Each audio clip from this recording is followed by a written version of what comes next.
Coba bayangkan, sebuah angka yang nyaris sulit dicerna oleh akal, yaitu 235 triliun rupiah.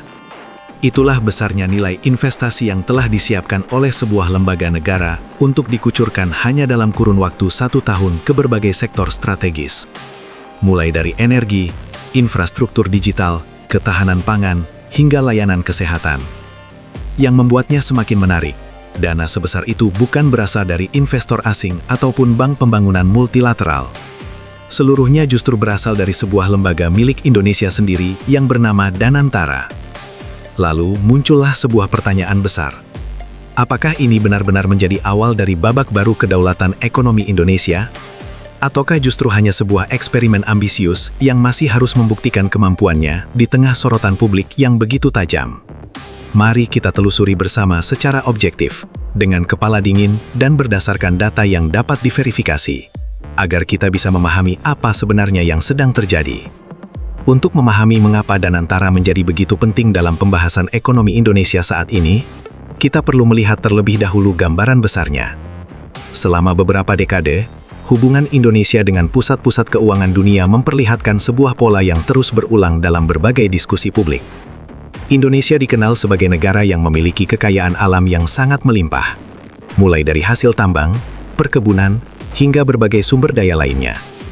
Namun, kekayaan tersebut kerap dipandang belum sepenuhnya memberikan manfaat maksimal bagi kemakmuran di dalam negeri. Sebagian besar nilai tambah justru tercipta di luar Indonesia, tepatnya di negara-negara yang telah memiliki fasilitas pengolahan dan pusat perdagangan berskala global. Fenomena ini sebenarnya bukan hanya dialami Indonesia. Banyak negara berkembang yang memiliki sumber daya alam melimpah juga menghadapi kondisi yang serupa. Dalam ilmu ekonomi pembangunan, kondisi tersebut sering dikenal sebagai jebakan negara pengekspor bahan mentah. Ketika sebuah negara terus mengekspor komoditas dalam bentuk bahan baku, tanpa melakukan proses pengolahan sendiri, maka nilai tambah terbesar justru dinikmati oleh negara yang memiliki industri pengolahannya. Akibatnya, negara pemilik sumber daya hanya memperoleh sebagian kecil dari potensi ekonomi yang sebenarnya dapat dihasilkan. Selain persoalan tersebut, terdapat isu lain yang juga cukup sering muncul dalam diskursus publik Indonesia. Isu itu berkaitan dengan aliran dana ke luar negeri, terutama yang berhubungan dengan penegakan hukum terhadap tindak pidana korupsi dan pencucian uang. Persoalan ini merupakan tantangan nyata yang dihadapi banyak negara berkembang, bukan hanya Indonesia. Ketika terjadi kejahatan keuangan di suatu negara, hasil kejahatan tersebut seringkali dipindahkan ke yurisdiksi lain yang menawarkan tingkat kerahasiaan finansial yang lebih tinggi. Penting untuk dipahami bahwa fenomena ini merupakan persoalan global yang telah lama menjadi perhatian berbagai lembaga internasional. Ini bukan tuduhan sepihak terhadap negara tertentu, melainkan sebuah pola yang dipelajari secara serius dalam sistem keuangan internasional. Organisasi seperti Kelompok Aksi Keuangan atau FATF, serta Organisasi untuk Kerjasama dan Pembangunan Ekonomi atau OECD, telah lama mendorong penerapan standar transparansi keuangan yang lebih ketat di tingkat global. Upaya tersebut dilakukan karena persoalan ini memang telah diakui sebagai tantangan bersama yang harus dihadapi secara kolektif oleh banyak negara. Untuk memahami akar persoalan ini secara lebih mendalam, kita juga perlu melihat sedikit latar belakang sejarahnya. Konsep surga pajak atau tax haven sebenarnya bukanlah fenomena baru dalam sejarah ekonomi dunia. Sejak pertengahan abad ke-20, sejumlah yurisdiksi kecil di berbagai belahan dunia mulai menawarkan tarif pajak yang rendah, disertai sistem kerahasiaan perbankan yang sangat ketat sebagai daya tarik bagi masuknya modal internasional. Bagi yurisdiksi tersebut, masuknya aliran modal memberikan manfaat ekonomi secara langsung karena mampu menggerakkan sektor jasa keuangan domestik. Namun bagi negara asal modal, terutama negara berkembang, kondisi ini seringkali menyebabkan hilangnya potensi penerimaan pajak sekaligus mempersulit proses penegakan hukum terhadap berbagai kejahatan keuangan lintas negara. Bank Dunia bersama berbagai lembaga penelitian ekonomi internasional telah lama mengkaji persoalan aliran dana ilegal lintas batas. Hampir seluruh kajian tersebut menyimpulkan bahwa persoalan ini bersifat sistemik dan global, melibatkan negara asal dana maupun yurisdiksi tempat dana tersebut disimpan. Dengan kata lain, persoalan ini tidak dapat disederhanakan menjadi narasi hitam putih antara satu negara dengan negara lainnya. Salah satu langkah penting dalam upaya global untuk memerangi penyembunyian aset adalah diterapkannya mekanisme pertukaran informasi keuangan secara otomatis atau Automatic Exchange of Information. Melalui mekanisme yang dipelopori OECD tersebut, negara-negara peserta sepakat untuk saling bertukar data rekening keuangan milik warga negara asing secara berkala. Kebijakan ini menjadi perubahan besar dibandingkan era sebelumnya, ketika kerahasiaan perbankan di berbagai yurisdiksi hampir tidak dapat ditembus. Indonesia sendiri telah bergabung dalam kerjasama tersebut sejak beberapa tahun terakhir dan terus memperkuat kapasitas kelembagaannya. Langkah itu dilakukan melalui Pusat Pelaporan dan Analisis Transaksi Keuangan atau PPATK, Kejaksaan Agung, serta berbagai perjanjian bantuan hukum timbal balik atau Mutual Legal Assistance dengan sejumlah negara. Meskipun demikian, proses pemulihan aset lintas negara tetap berjalan lambat dan penuh tantangan teknis. Setiap negara memiliki sistem hukum, prosedur, dan standar pembuktian yang berbeda-beda. Karena itulah, proses ini tidak dapat diselesaikan hanya melalui pernyataan politik, melainkan membutuhkan kerja teknis yang cermat, dokumentasi hukum yang kuat, serta diplomasi jangka panjang. Di saat yang sama, Indonesia juga menjalankan perubahan struktural lain yang tidak kalah penting, yaitu kebijakan hilirisasi industri. Kebijakan ini bertujuan agar komoditas seperti nikel, bauksit, dan berbagai mineral lainnya tidak lagi diekspor dalam bentuk mentah, melainkan diproses terlebih dahulu di dalam negeri melalui fasilitas pemurnian atau smelter. Sebagai ilustrasi, harga bauksit mentah berada di kisaran $40 Amerika per metrik ton. Setelah diolah menjadi alumina, nilainya dapat meningkat hingga sekitar $400 Amerika per metrik ton. Jika diproses lebih lanjut menjadi aluminium, nilainya bahkan mampu mencapai sekitar $2.800 hingga $3.000 Amerika per metrik ton. Perbandingan tersebut menunjukkan bagaimana proses pengolahan di dalam negeri mampu melipat gandakan nilai ekonomi dari komoditas yang sama. Meski demikian, kebijakan hilirisasi juga tidak lepas dari berbagai perdebatan. Sejumlah pihak menyoroti tantangan pendanaan pembangunan smelter, dampak lingkungan dari industri pengolahan mineral, hingga pertanyaan mengenai sejauh mana nilai tambah tersebut benar-benar dinikmati oleh tenaga kerja dan masyarakat lokal, bukan hanya oleh korporasi besar yang mengelola fasilitas tersebut.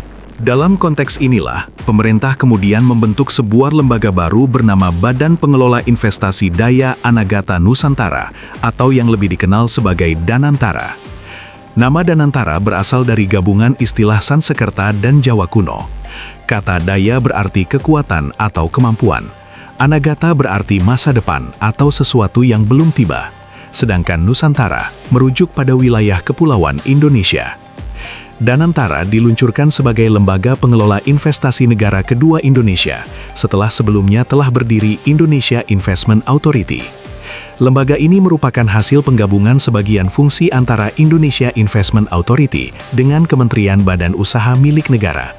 Tujuannya adalah mengkonsolidasikan pengelolaan aset-aset negara yang selama ini tersebar di berbagai BUMN dan dikelola secara terpisah. Gagasan dasarnya sebenarnya cukup sederhana. Selama ini perusahaan-perusahaan pelat merah seperti Pertamina, Telkom, PLN, Bank Mandiri, dan BRI mengelola neraca keuangannya masing-masing. Padahal jika seluruh aset tersebut digabungkan, nilainya sangat besar. Namun kekuatan modal itu belum pernah benar-benar dimobilisasi secara terkoordinasi untuk mendukung proyek-proyek strategis nasional dalam skala besar. Melalui Danantara, pemerintah berupaya menghimpun sebagian kekuatan aset tersebut ke dalam satu kerangka pengelolaan yang lebih terintegrasi. Model ini memiliki kemiripan dengan konsep Sovereign Wealth Fund yang telah lama diterapkan oleh Temasek Holdings dan GIC di Singapura, maupun Hazanah Nasional di Malaysia. Perjalanan pembentukan Danantara dimulai secara resmi pada Februari 2025. Sejak saat itu, lembaga ini terus mengalami berbagai penyesuaian kelembagaan. Pada April 2026, pemerintah menerbitkan Peraturan Pemerintah Nomor 19 Tahun 2026 yang merevisi aturan sebelumnya mengenai organisasi dan tata kelola Danantara. Perubahan tersebut dilakukan setelah disahkannya revisi keempat Undang-Undang Badan Usaha Milik Negara yang juga membentuk lembaga regulator baru bernama Badan Pengaturan BUMN. Melalui regulasi terbaru tersebut, Danantara memperoleh kewenangan yang lebih luas. Mulai dari mengelola dividen perusahaan-perusahaan portofolionya, membentuk holding investasi dan holding operasional, mengangkat maupun memberhentikan direksi serta komisaris pada badan usaha di bawah struktur holding, hingga menyetujui penghapusan piutang macet dan pengagunan aset, dengan tetap memerlukan persetujuan presiden untuk sejumlah keputusan strategis tertentu. Salah satu karakteristik utama Danantara dibandingkan sistem pengelolaan aset negara sebelumnya adalah adanya pemisahan yang lebih jelas antara fungsi regulator dan fungsi pengelolaan investasi. Fungsi regulasi tetap berada di tangan Kementerian Teknis dan Badan Pengatur BUMN. Sementara itu, fungsi komersial dijalankan oleh Danantara melalui dua unit utamanya, yaitu Danantara Asset Management dan Danantara Investment Management. Pemisahan ini diharapkan mampu mengurangi hambatan birokrasi yang selama ini sering dianggap sebagai salah satu penyebab rendahnya efisiensi BUMN, sekaligus memberikan ruang bagi pengelolaan yang lebih profesional dan mengacu pada standar tata kelola global. Sepanjang tahun 2026, Danantara mulai menunjukkan sejumlah langkah nyata. Pada awal Februari, lembaga ini melaksanakan peletakan batu pertama untuk 6 proyek hilirisasi tahap pertama yang tersebar di 13 lokasi berbeda di Indonesia.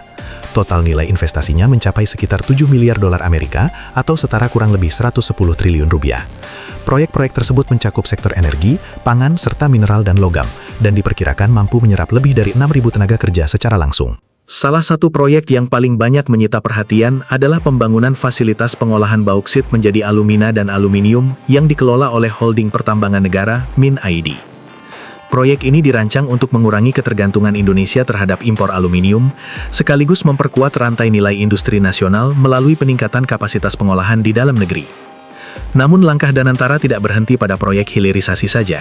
Lembaga ini juga mengumumkan sejumlah proyek strategis lain yang menjadi bagian dari agenda investasi tahun 2026. Proyek-proyek tersebut dikenal dengan nama Sandi Wamena, Cordova, Fukuoka, dan Johor, dengan total nilai investasi mencapai sekitar 2 triliun rupiah. Di antara seluruh proyek tersebut, salah satu yang memiliki skala paling besar adalah pembangunan fasilitas pengolahan sampah menjadi energi yang akan dibangun di 33 kota di Indonesia. Nilai investasinya diperkirakan mencapai sekitar 84 triliun rupiah dan diharapkan mampu menciptakan efek pengganda ekonomi hingga 10 kali lipat dibandingkan nilai investasi awalnya. Selain itu, Danantara juga telah menyampaikan rencana kerja tahun 2026 kepada Komisi 11 Dewan Perwakilan Rakyat sebagai bagian dari kewajiban konsultatif yang diatur dalam peraturan perundang-undangan. Dalam pemaparannya, lembaga ini menegaskan bahwa fokus utama investasi akan diarahkan pada pengembangan proyek-proyek strategis nasional, penguatan sektor-sektor prioritas, serta diversifikasi portofolio investasi lintas kelas aset dan wilayah geografis. Langkah tersebut juga mencakup penjajakan peluang investasi di Tiongkok, India, Jepang, Korea Selatan, hingga kawasan Eropa. Pada Forum Ekonomi Dunia di Davos yang berlangsung pada Januari 2026, Kepala Investasi Danantara menyampaikan kepada media internasional bahwa lembaga ini menargetkan penempatan investasi hingga 14 miliar dolar Amerika sepanjang tahun tersebut. Sebagian besar dana itu direncanakan berasal dari dividen perusahaan-perusahaan portofolionya, dengan komposisi sekitar separuh dialokasikan ke pasar publik domestik, sementara sisanya diarahkan ke berbagai peluang investasi lainnya. Sebagai bagian dari strategi pendanaannya, Danantara juga menerbitkan instrumen pembiayaan yang dikenal sebagai obligasi patriot. Pada saat rencana tersebut diumumkan, lembaga ini telah memperoleh peringkat kredit BBB dari lembaga pemeringkat Fitch, setara dengan peringkat utang negara Indonesia secara keseluruhan. Di sisi lain, Danantara juga mulai membangun kemitraan dengan berbagai dana kekayaan negara di dunia. Salah satu kerjasama yang paling banyak mendapat perhatian adalah kemitraan dengan Qatar, yang sebelumnya telah diumumkan dengan total nilai mencapai sekitar 45 miliar dolar Amerika. Sebelum melangkah lebih jauh, ada baiknya kita memahami terlebih dahulu mengapa model dana kekayaan negara atau Sovereign Wealth Fund semakin banyak dipilih oleh berbagai negara dalam beberapa dekade terakhir. Konsep ini berkembang pesat pertama kali di negara-negara penghasil minyak di kawasan Timur Tengah, seperti Abu Dhabi Investment Authority di Uni Emirat Arab maupun Kuwait Investment Authority. Kedua lembaga tersebut dibentuk untuk mengelola surplus pendapatan dari sumber daya alam agar dapat diinvestasikan secara produktif bagi generasi mendatang, bukan sekadar dihabiskan untuk memenuhi kebutuhan belanja jangka pendek. Norwegia juga dikenal memiliki salah satu dana kekayaan negara terbesar di dunia, yang berasal dari pendapatan minyak dan gas. Dana tersebut dikelola dengan prinsip transparansi yang sangat tinggi, termasuk melalui publikasi laporan tahunan yang rinci dan dapat diakses secara terbuka oleh masyarakat. Keberhasilan berbagai dana kekayaan negara tersebut pada umumnya bertumpu pada 3 pilar utama. Yang pertama adalah independensi pengelolaan dari intervensi politik jangka pendek. Yang kedua adalah transparansi pelaporan yang dilakukan secara konsisten. Dan yang ketiga adalah orientasi investasi jangka panjang, yang tidak mudah tergoda oleh keuntungan spekulatif dalam waktu singkat. Ketiga prinsip tersebut menjadi tolok ukur penting untuk menilai apakah Danantara nantinya mampu mengikuti jejak keberhasilan berbagai dana investasi negara tersebut, atau justru menghadapi tantangan yang sama seperti sejumlah dana investasi negara lain yang kurang berhasil. Seluruh perkembangan ini tentu layak dicatat sebagai langkah yang cukup signifikan. Namun agar analisis tetap objektif, kita juga perlu melihat berbagai tantangan yang menyertai perjalanan Danantara. Sebab pada akhirnya, faktor-faktor inilah yang akan menentukan apakah Danantara benar-benar mampu menjadi instrumen transformasi ekonomi jangka panjang, atau justru berisiko mengulang berbagai persoalan pengelolaan dana investasi negara yang pernah terjadi di beberapa negara lain. Salah satu isu yang paling banyak mendapat perhatian dari berbagai pengamat kebijakan publik adalah persoalan transparansi dan akuntabilitas. Sejak awal pembentukannya, muncul kekhawatiran mengenai sejauh mana lembaga pengawas independen seperti Badan Pemeriksa Keuangan, Badan Pengawasan Keuangan dan Pembangunan, serta Komisi Pemberantasan Korupsi dapat melakukan pengawasan secara penuh terhadap aset-aset yang dikelola Danantara. Hal tersebut muncul karena sebagian proses audit hanya dapat dilakukan atas permintaan Dewan Perwakilan Rakyat dan bukan secara otomatis maupun berkala. Sejumlah peneliti kebijakan, termasuk dari Center for Strategic and International Studies, mengingatkan bahwa keberhasilan Danantara pada akhirnya akan sangat ditentukan oleh independensi, transparansi, serta profesionalisme dalam tata kelolanya. Mereka juga menjadikan kasus One Malaysia Development Berhad atau 1MDB di Malaysia sebagai pengingat mengenai berbagai risiko yang dapat muncul apabila sebuah dana kekayaan negara tidak dikelola dengan sistem tata kelola yang memadai. Selain itu, perhatian publik juga tertuju pada isu rangkap jabatan di lingkungan badan usaha milik negara. Organisasi masyarakat sipil seperti Indonesia Corruption Watch dan Transparency International Indonesia mencatat adanya sejumlah wakil menteri yang juga menjabat sebagai komisaris di beberapa BUMN, termasuk Pertamina dan PLN. Menurut mereka, praktik tersebut berpotensi bertentangan dengan sejumlah ketentuan hukum yang mengatur larangan rangkap jabatan. Sementara itu, pihak istana menjelaskan bahwa penempatan tersebut dilakukan sebagai bentuk representasi pemerintah dan tidak disertai dengan kompensasi tambahan. Sebagai respons terhadap berbagai sorotan mengenai tata kelola tersebut, Danantara kemudian mengeluarkan kebijakan yang melarang seluruh anggota Dewan Komisaris BUMN beserta anak perusahaannya menerima bonus maupun insentif yang berkaitan dengan kinerja perusahaan. Di sisi lain, muncul pula kekhawatiran mengenai independensi komersial Danantara, terutama ketika lembaga ini berupaya menghimpun pendanaan dari berbagai sumber. Beberapa laporan bahkan menyebut adanya pengusaha yang diminta untuk ikut berinvestasi dalam berbagai skema yang dikelola Danantara. Kekhawatiran semacam ini merupakan hal yang wajar dalam sebuah ekosistem di mana batas antara kepentingan bisnis dan kepentingan politik seringkali sangat tipis. Karena itu, keberhasilan sebuah dana kekayaan negara tidak hanya diukur dari besarnya modal yang berhasil dihimpun, tetapi juga dari sejauh mana setiap keputusan investasinya benar-benar didasarkan pada pertimbangan bisnis yang independen, bukan pada kepentingan politik jangka pendek. Di sisi lain, perlu pula dicatat secara berimbang bahwa manajemen Danantara secara terbuka mengakui berbagai tantangan tersebut. Dalam sejumlah pernyataan publik, pimpinan Danantara menegaskan bahwa disiplin tata kelola, mitigasi resiko, dan ketepatan eksekusi merupakan prioritas utama. Mereka juga menegaskan bahwa setiap keputusan investasi harus mampu memenuhi dua tujuan sekaligus, yaitu menjaga nilai aset negara, sekaligus memberikan manfaat jangka panjang bagi masyarakat Indonesia. Sikap terbuka terhadap kritik seperti ini, apabila benar-benar dijalankan secara konsisten, dapat menjadi modal penting dalam membangun kredibilitas Danantara di mata investor domestik maupun internasional. Sebab dalam industri pengelolaan investasi berskala besar, kepercayaan merupakan aset yang nilainya sama pentingnya dengan modal itu sendiri. Ada satu aspek lain yang juga menarik untuk dicermati, yaitu bagaimana Danantara berinteraksi dengan badan usaha milik negara yang telah lama beroperasi, termasuk perusahaan-perusahaan yang masih menghadapi tantangan operasional. Salah satu contoh yang paling sering menjadi sorotan adalah maskapai nasional Garuda Indonesia, yang selama bertahun-tahun menghadapi persoalan struktur permodalan serta efisiensi operasional. Danantara menetapkan tahun 2025 sebagai fase penguatan fundamental bagi Garuda Indonesia, dengan fokus pada peningkatan kesiapan armada serta penataan kembali struktur keuangan sebelum memasuki tahap optimalisasi kinerja pada tahun 2026. Manajemen Danantara secara tegas menyampaikan bahwa pendekatan yang dipilih lebih mengutamakan kualitas dan keberlanjutan dibandingkan ekspansi agresif dalam jangka pendek. Pendekatan tersebut menjadi sinyal bahwa lembaga ini berupaya menghindari pengulangan pola pengelolaan yang terlalu terburu-buru dan kurang terukur, yang pada masa lalu pernah menjadi salah satu penyebab persoalan keuangan di sejumlah BUMN. Pada akhirnya, bagaimana hasil transformasi Garuda Indonesia akan menjadi salah satu tolok ukur nyata bagi keberhasilan Danantara, bukan hanya dalam membangun proyek-proyek baru, tetapi juga dalam meningkatkan kinerja aset negara yang telah lama ada. Sekarang, mari kita melihat keseluruhan cerita ini dalam konteks yang lebih luas, yaitu posisi Indonesia di tengah lanskap ekonomi Asia Tenggara. Selama beberapa dekade, Singapura dikenal luas sebagai pusat finansial sekaligus pusat logistik kawasan. Reputasi tersebut dibangun melalui efisiensi birokrasi, stabilitas kebijakan, serta kemampuannya menciptakan iklim investasi yang dipercaya oleh pelaku usaha global. Walaupun memiliki keterbatasan berupa wilayah yang kecil dan minim sumber daya alam, Singapura mampu mengoptimalkan keunggulan institusionalnya. Sementara itu, Malaysia memiliki basis manufaktur yang relatif kuat, serta dana kekayaan negara yang telah berkembang lebih dahulu melalui khazanah nasional. Indonesia berada pada posisi yang berbeda. Dengan jumlah penduduk yang mendekati 300 juta jiwa, kekayaan sumber daya alam yang sangat besar, serta struktur demografi yang didominasi usia produktif. Indonesia memiliki keunggulan komparatif berupa skala pasar domestik yang luas dan basis sumber daya yang melimpah. Namun selama bertahun-tahun, keunggulan tersebut belum sepenuhnya berhasil diterjemahkan menjadi efisiensi kelembagaan maupun daya tarik investasi yang setara dengan negara-negara tetangga. Salah satu penyebab yang paling sering disoroti adalah fragmentasi pengelolaan aset negara, serta kompleksitas regulasi yang berulang kali menjadi perhatian berbagai lembaga pemeringkat dan investor internasional.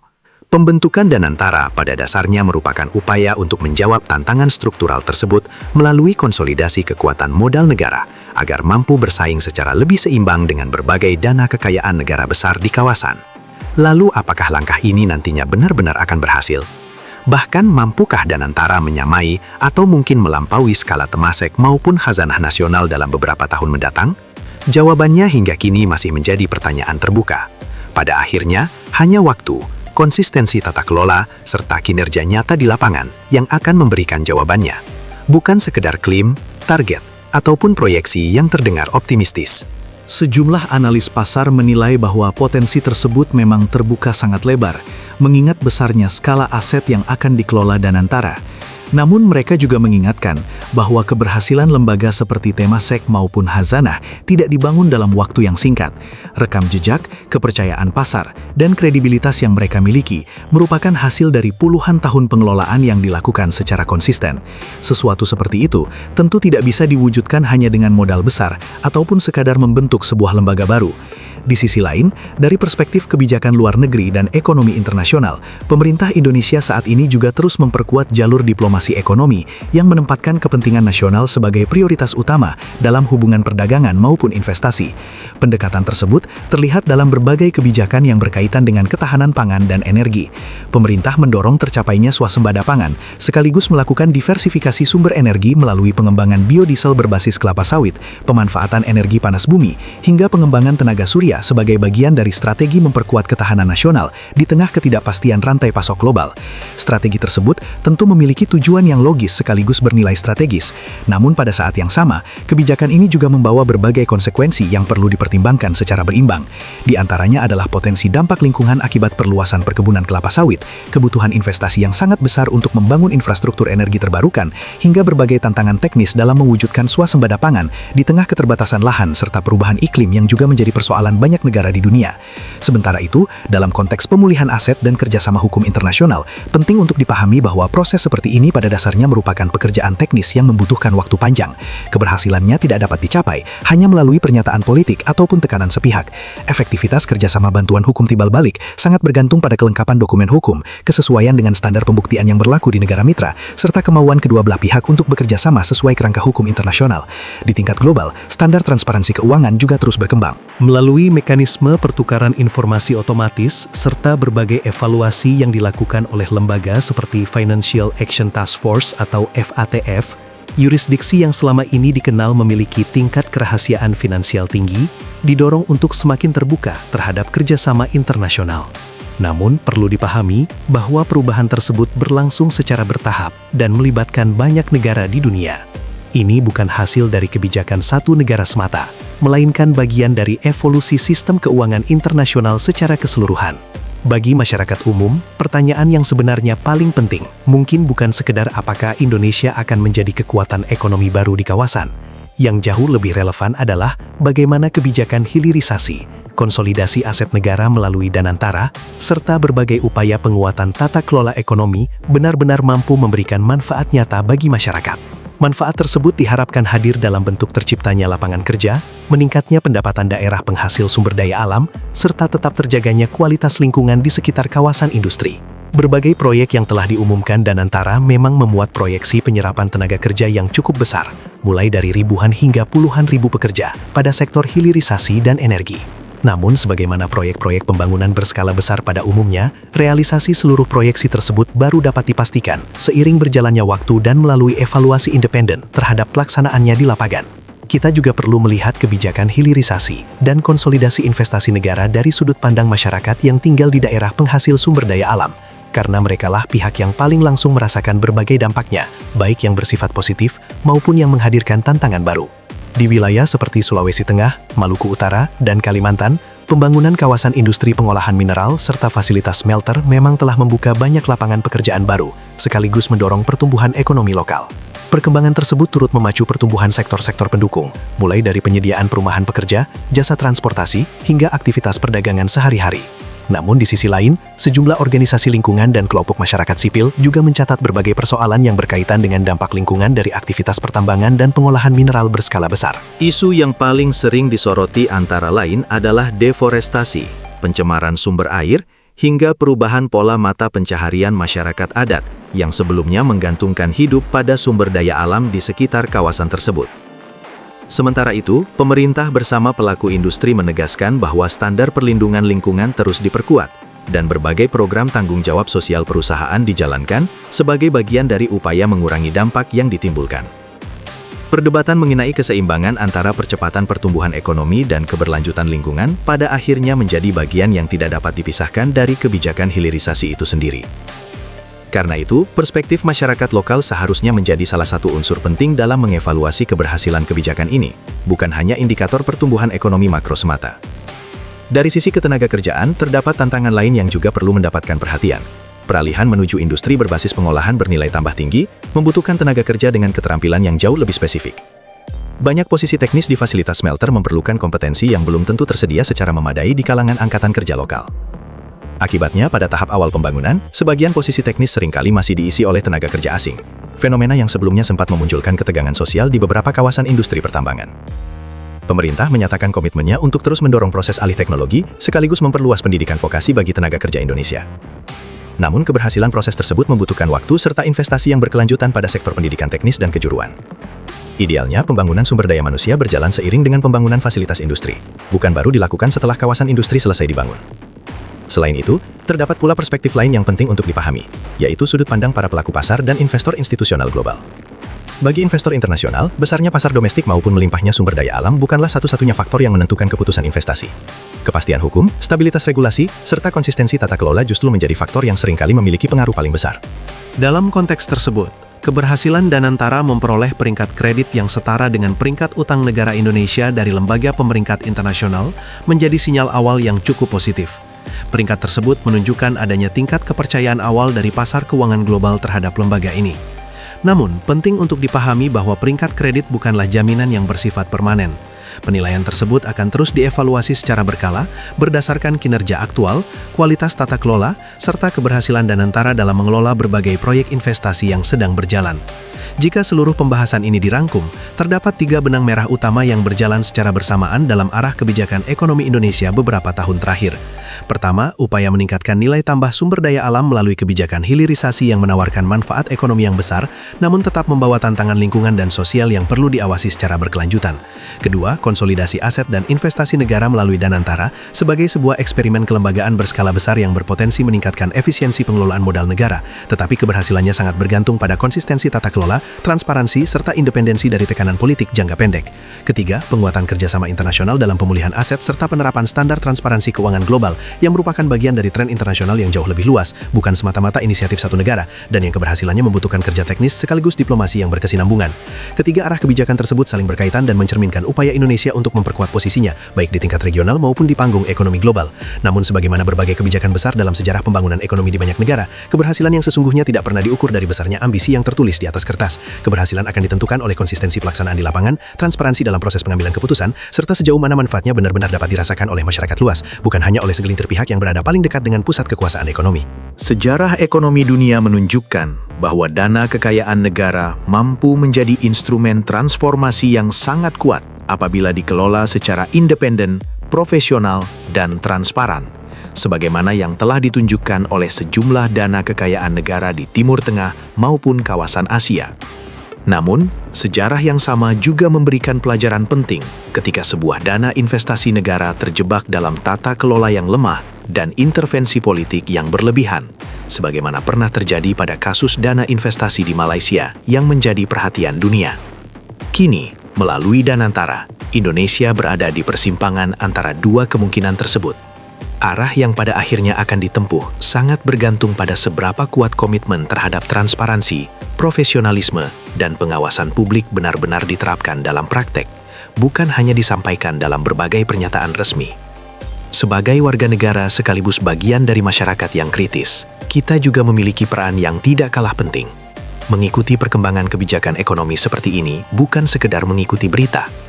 Lebih dari itu, ini merupakan bagian dari tanggung jawab bersama untuk memastikan bahwa setiap keputusan besar yang menyangkut aset negara dan masa depan ekonomi bangsa benar-benar dijalankan demi kepentingan jangka panjang masyarakat Indonesia.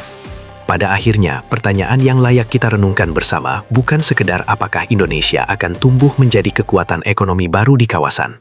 Pertanyaan yang jauh lebih penting adalah bagaimana kita dapat memastikan bahwa setiap langkah menuju kedaulatan ekonomi benar-benar dijalankan secara transparan, akuntabel, dan mampu menghadirkan manfaat yang sebesar-besarnya bagi seluruh rakyat Indonesia, bukan hanya bagi mereka yang berada paling dekat dengan pusat pengambilan keputusan.